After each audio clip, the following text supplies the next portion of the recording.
రైతుకి పంట చేతికొస్తుందన్న గ్యారంటీ లేదు. క్యాబ్ డ్రైవర్ కి కిరాయి దొరుకుతుందన్న గ్యారంటీ లేదు. అడ్డా మీద నిలబడే కూలీకి పని దొరుకుతుందన్న గ్యారంటీ లేదు. వాస్తవానికి ప్రపంచంలో ఎవ్వరికి వచ్చే నెల ఉద్యోగం ఉంటుందన్న గ్యారంటీ లేదు. ఒక్క భారతదేశంలో ప్రభుత్వ ఉద్యోగికి తప్ప. ప్రభుత్వ ఉద్యోగులు ఏమన్నా కారణ జన్ముల అవసరం లేని ఉద్యోగులని ఎందుకు తొలగించరు? పని చేయకపోతే ఉద్యోగం ఊడుతుందన్న భయం లేకపోతే ఎవరైనా పని చేస్తారా? మైక్రోసాఫ్ట్ 15,000 ఉద్యోగులను తీసేసింది. ఫేస్బుక్ 4,000, స్విగ్గీ 1000, ఓలా 1000 మందిని తీసేసింది.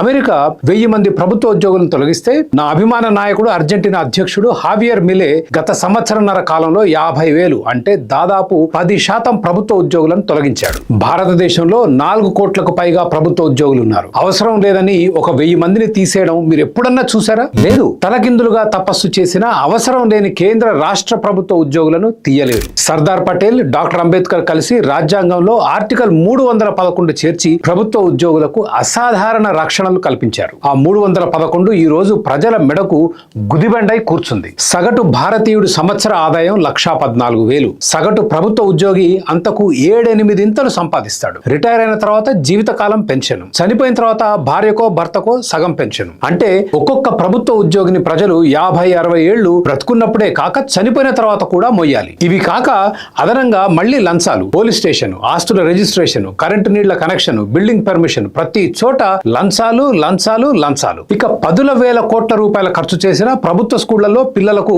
అరకొర చదువు, ప్రభుత్వ ఆసుపత్రుల్లో దొరకని వైద్యం, ఇట్లా నాసిరకం సేవలు అందించే ప్రభుత్వ ఉద్యోగులకి ఎందుకు ఇవ్వాలి మనం ఈ అసాధారణ రక్షణలు? రెక్కాడితే కాని డొక్కాడని 140 కోట్ల జనాభా ఉన్న బీద దేశంలో 4.5 కోట్ల ప్రభుత్వ ఉద్యోగుల కోసం ఈ రాచరిక వ్యవస్థ అవసరమా? బ్రష్, పేస్ట్, సబ్బు మీద 18% పన్ను, సిమెంట్ మీద 28%, పెట్రోల్ డీజిల్ మీద 100% పన్ను, బీదోడు తాగే మద్యం మీద 500% పన్ను. ఇలా ప్రజల నడ్డి విరగొట్టి వసూలు చేసిన పన్నులతో ఈ ప్రభుత్వ ఉద్యోగుల ఫ్యూడల్ వ్యవస్థను ప్రజలు ఎందుకు పెంచి పోషించాలి? ఆర్టికల్ 311 రద్దు చేయాలి. అవసరం లేని ప్రభుత్వ ఉద్యోగులను తొలగించే వెసులుబాటు కల్పించాలి. రాజకీయ ప్రతీకారాలకు కోసం కాకుండా పారదర్శకంగా అవసరం లేని ప్రభుత్వ ఉద్యోగులను తొలగించే వ్యవస్థ తేవాలి. ఈ ఆశయం సాకారం అయ్యే వరకు ప్రభుత్వ ఉద్యోగుల నియామకాలు బాగా తగ్గించి కాంట్రాక్టు ఉద్యోగులను నియమించుకోవాలి.